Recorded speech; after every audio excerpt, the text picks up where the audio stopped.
আমি তো এখন ভিখিরি। সব উপহার অর্থ দিয়ে পাওয়া যায় না মহুল। এই যে রুমালটা তুমি আমাকে ফেরত দিলে, তার মধ্যে তোমার চোখের জল, তোমার কাজল সব লেগে আছে। এর থেকে বেশি দামি উপহার আমার জন্য আর কিছু হতে পারে না। কিন্তু তোমার চোখের জল যে আমার দেখতে ভালো লাগে না মহুল। আমি তো তোমাকে খুশি দেখতে চাই। যেটা হয়ে গেছে তুমি তো সেটা চেঞ্জ করতে পারবে না। পারবে কি? তার চেয়ে বরং সোজা হয়ে দাঁড়াও মহুল।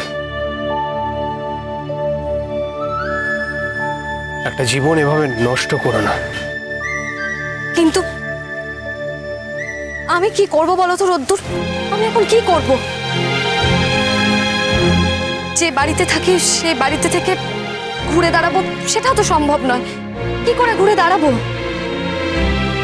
যদি একটা চাকরি পেয়ে যেতাম তাহলেও না হয় হতো, কিন্তু কিন্তু আমি যে চাকরি পাবো তারও নিশ্চয়তা কি আছে বলো?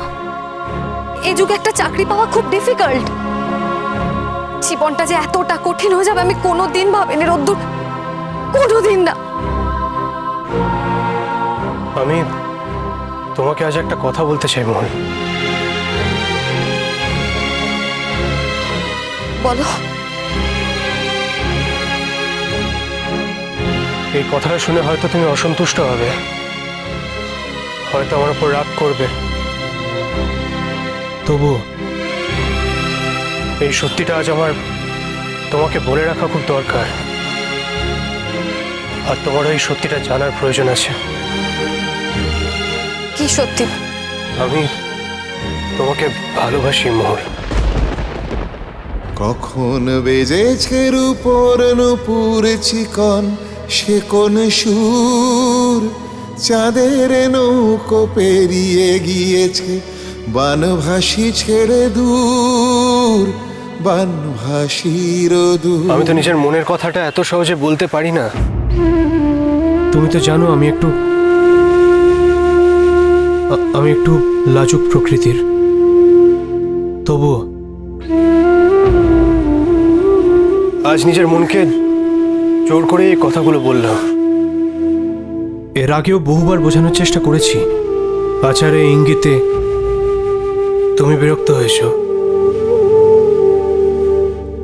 আমাকে উল্টোপাল্টা কথাও বলেছো,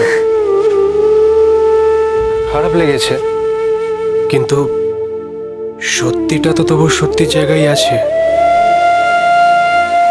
সত্যিটাই যে রোদ্দুর মহুলকে ভালোবাসে। সারগাপা, এটাই আমার কাছে একমাত্র সত্যি মহুল।